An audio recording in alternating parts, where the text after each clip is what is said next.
the producer price of cocoa, the farm gate price, was 3,100 Ghana cedis. And I remember the finance minister saying Nanadro was a cheat and that he was cheating cocoa farmers and wicked, and that he was cheating cocoa farmers big time. They increased the cocoa price from 3,100 to 3,225 and subsequently to 3,625. Yesterday, when the cabinet, emergency cabinet meeting was called, we were expecting that the president was going to give a directive that the finance minister should find money to pay cocoa farmers who have sold their produce to the license buying companies. This morning we were waiting for the press conference at 11 o'clock. It didn't happen. 1 o'clock, it didn't happen. It started somewhere around 2:30 thereabout. Only to hear that the producer price has been slashed by more than 1,000 Ghana cedis. 10 million. From 3,625 to 2,587. This has never, ever happened in the history of this country. Why are we treating cocoa farmers this way? Why? Cocoa farmer has never enjoyed the full benefit of the FOB. Never, ever. Sometimes we even pay them 40%. Cocoa farmer has sacrificed for this country. And in fact, if the cocoa farmers' farm gate price is going to be reduced by almost 30%, then everybody's pay in this country should also be slashed by that margin. Is the chief executive officer of Cocoa Board, his allowance and salary, is he going to be slashed by the same margin? I am sad. Today is a sad country for everybody. And I think the president should come again. Cocoa farmers deserve better. And they should not be treated like trash.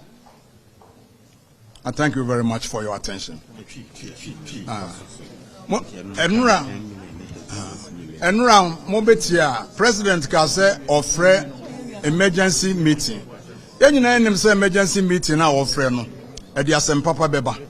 The na meeting na so obeka se finance minister. Kwa hwe sika na fa betua akuafoka. Efisanye na nko na cocoa price akofom. Yewura kofo abreso cocoa price akofom. Kofo pe kwan papa so edi tua akuafoka. Yewura omampanyi kufo ado abreso international price ekofom omampanyi pe kwan papa bi so edi tua akuafoka. Akuafo na hwe Ghana sa free set tate kwahye di cocoa baye 1879. Ni efre na FOB price ade bi ekogye no international market no. Yemfa ni nyina ma akuafo da. Da bia yetua ne kese na 70%, ohemu chechemu aduoson. Edurume bi kura etimi ba fom 40% penny e de ma akuafo. And the international price akofom a afepe na omubu man ye o. Afepe na wati akuafo wo mo akatua wo de ma wo mo so 10 million. 10 million o. Nti akuafo wo mo nya de yan.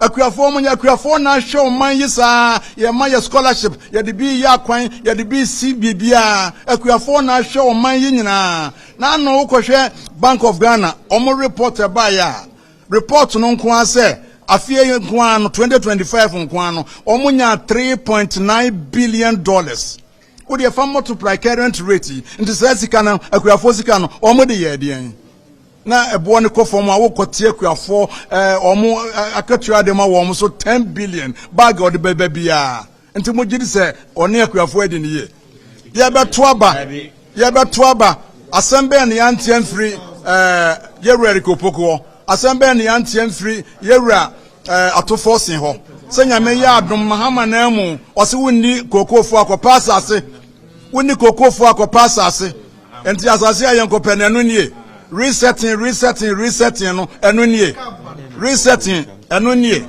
so ahu na yantini panyinsem da say ya tikoko akuafo eboso koko akuafo na ahwe o man yi saa entimedia mesre si etiko kwakuafo bo so dia ene ye Ghana ha ene ye adwuma nyina yenti obia koko na katua so ene okoko border chief executive monkohwe ne office baabia na ne manager office wo ho na wode aye dan ne monkohwe ne fie asiasi a waye afi nkoa wato Land Cruisers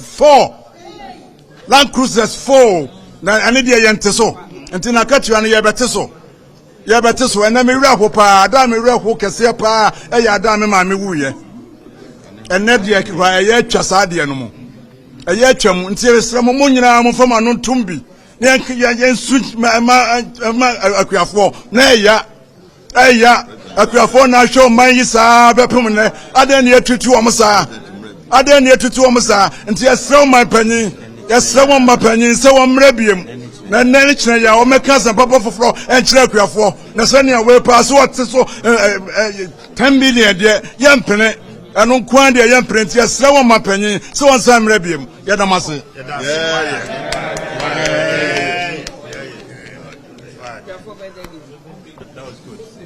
So, ladies and gentlemen of the press, we were told that the Minister for Finance was coming to announce what they call a restructuring of the cocoa sector. We are very surprised that the minister rather used the opportunity to shortchange cocoa farmers.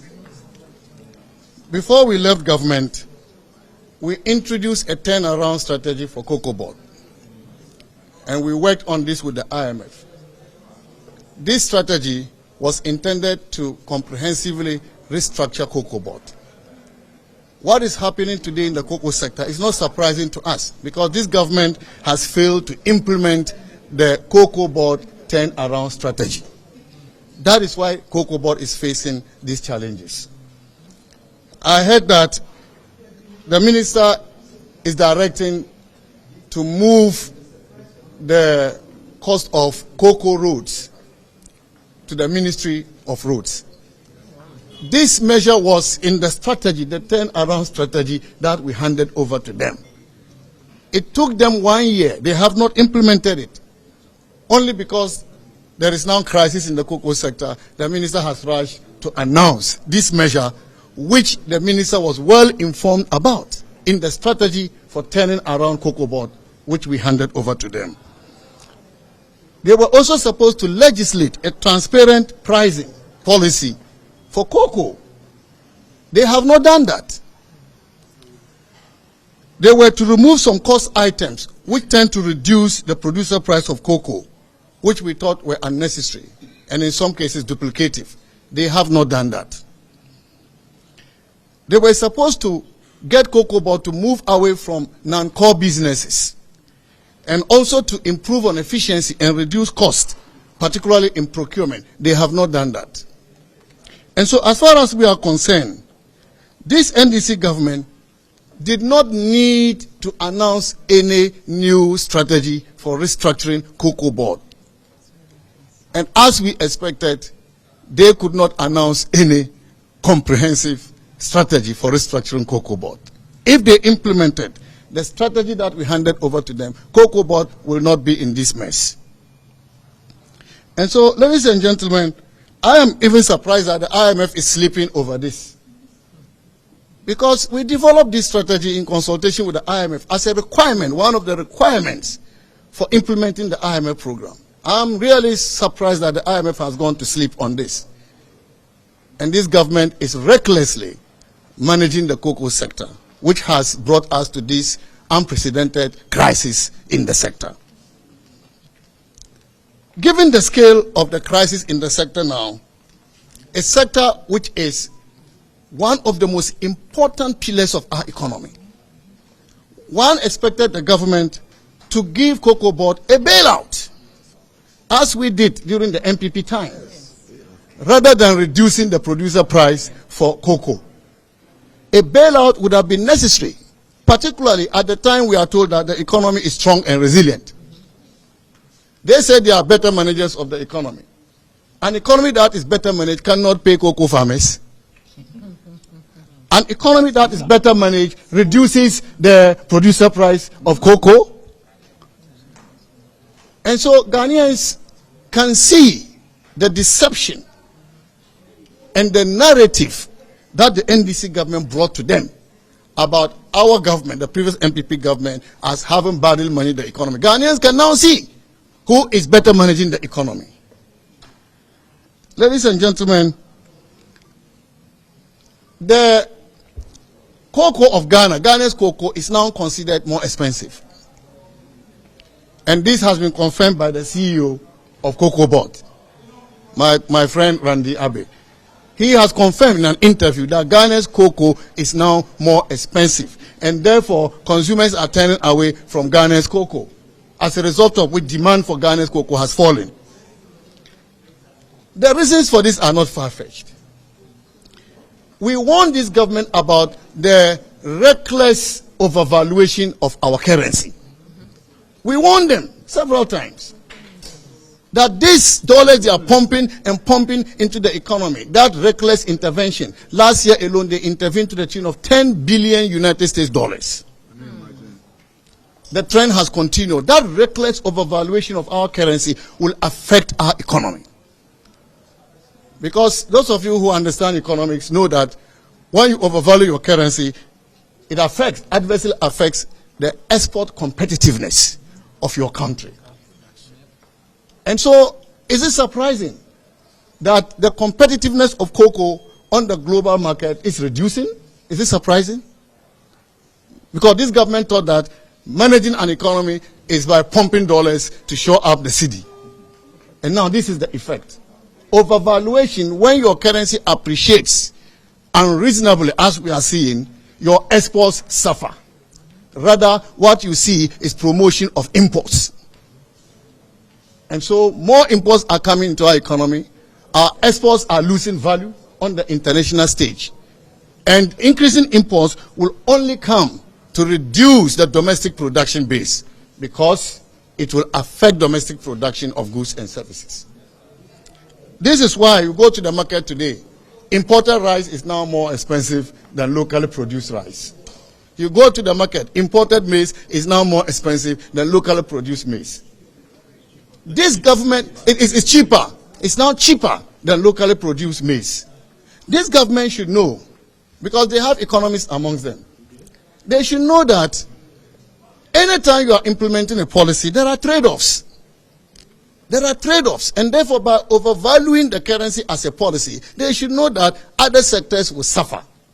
So what a responsible government has to do is to achieve what we call policy equilibrium. Policy equilibrium, so that all sectors are protected. I'll give you an example. They tell us that inflation is now 3.8%. Good, isn't it? It's good. But if you look at the what we call purchasing power parity approach in economics, it tells you that when your inflation is 3.8%, your currency should depreciate by at least 3.8% in order to protect exports. What do we see? They are going around bragging about appreciation. That is poor economics. When your inflation is 3.8%, your currency should depreciate by more than the inflation rate in order for you to protect your exports. Because your exports is your economy. Your exports create jobs. And so in this era of 24-hour economy, the least this government could do was to protect the exports of our country and thereby protect jobs in this country. Rather, at the time they passed the authority for 24-hour, they are also reducing the domestic production base and thereby reducing opportunities for employment in the country. And so, ladies and gentlemen, my view is that the figures they are branding about, inflation is this, the exchange rate is this, is killing, behind these inflation figures, is killing our economy. And the cocoa sector has just exposed them. The cocoa sector has just exposed them. Maize, I'm just coming from my constituency. They have piles of bags of maize that they are not able to sell.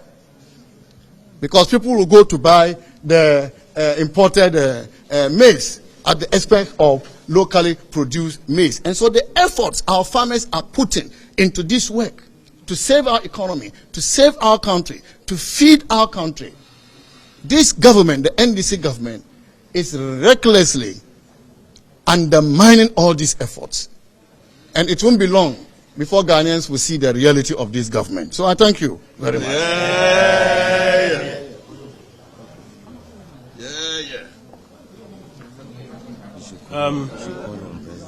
Colleagues, good afternoon. Just to add a few more comments and then we will wrap up.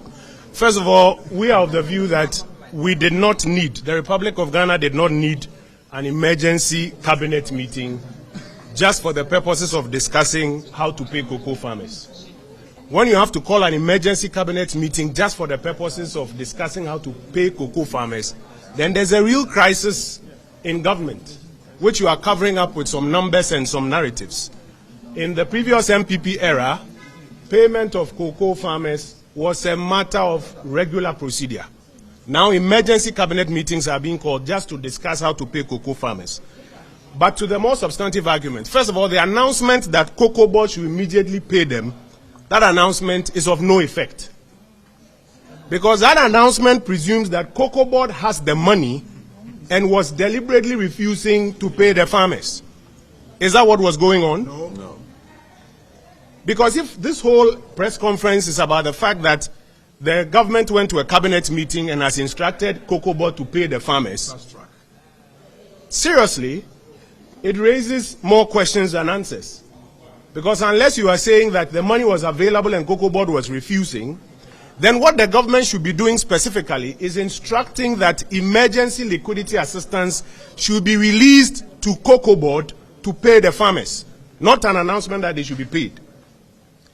But we don't want you to forget the two main causes of the crisis we're having in the cocoa sector now. Two main causes. Number one is that the new managers of the cocoa sector have reset the trading program of Cocoa Board. We used to sell about 70% on forward sales and 30% on spot. They argued that that was an incompetent approach and decided to change it. And now they are selling about 70% on spot. That is why today, as prices have dipped, they are struggling and are saying that the price they had announced ends up being higher than the current prices on the market. That's number one. Because of their own decision to reset the trading model. Number two is the artificial injection of forex into the Ghanaian economy, which has overvalued our cedi, as Dr. Amin rightly explained, and is therefore making our exports relatively more expensive. Remember, we've been raising this matter for a while now. And when you say, they say, oh, dollar has come down, clap for us. Now we are beginning to see the effect, at least in the first area in the cocoa sector. This action to announce a 28% reduction in the price amounts to a haircut of about 28% on close to 1 million Ghanaian cocoa farmers. You may not recognize it. 28.6% reduction. This 28.6% haircut is going to affect about 1 million cocoa farmers. And if you add to it the number of people who assist them on the farms and their dependents, my gosh, we are getting to maybe 3-4 million people are going to be affected by this haircut that the NDC government has announced. You see, when you manage an economy with artificial adjustments, the real effect will be realized on cocoa farms, in transport fares, in electricity bills, in school fees. Now you are beginning to see the real impact of some of the things that we are talking about. And it is now clear that this NDC government cannot be trusted. When the MPP moved cocoa prices from 475 Ghana cedis per bag to 3,100, they told the people of Ghana that we were robbing them and that they should actually be getting 6,000 to 7,000 Ghana cedis. And just about 1 year in their tenure, they could not even pay the 6,000. They now said 3,650. No. And 25. 3,625. And even that one, they can't pay. They have to call an emergency cabinet meeting to announce that Cocoa Board should pay. And then after that, they announce a 28% haircut on the poor Ghanaian farmer. One of the impacts, and that's what I want to conclude with, already when you go into the cocoa growing areas, I was in my areas just a few days ago. A lot of young people are already not going into cocoa because they say the older folk who went into it, they don't see a transformation in their lives. It's left with the old, elderly, poor on the farms. When you do this, what is going to happen in subsequent years is that even those ones will not be going into the cocoa production. If they won't sell their cocoa farms to Galamsey operators, God knows what they will do. They will abandon their farms. Now, what it means also is that the productivity, the growth, the jobs, and the incomes that come from the cocoa sector, the foreign exchange that comes from the cocoa sector in subsequent years is all going to dwindle. And so we in the minority have a number of requests to government. All of this has come about because of the reset that Cocoa Board did. And that is why, respectfully, we ask the president to relieve the Cocoa Board CEO of his responsibilities at this point in time. Number two, we are asking the government that in previous times when cocoa prices fell and the government absorbed the shock and protected the cocoa farmer, the NDC government should absorb the cost of what they have done and protect the cocoa farmer and restore at least the 3,625 that they promised. This 2,800 or so that they are promising is totally unacceptable. Already we are receiving messages from cocoa farmers who say that if this is what is going to happen, they are going to demonstrate in a number of these. And if they do, we in this caucus, we will join them on the streets to do this demonstration. We thank you for the time and the opportunity that you gave us. Okay. I was for me born to talk for a tree. Na ehun hia sa ban be free cabinet meeting, emergency cabinet meeting say e ko dwendwen kwan e be fa so atua koko akuafo eka. Edu emra e wo sa wo free cabinet meeting say wo ko dwendwen kwan a betua koko akuafo ka. Na kire say asem wo ho e na wo katakata so. Asem kese wo ho na wo katakata so. Na sa announcement we o man say Cocoa Board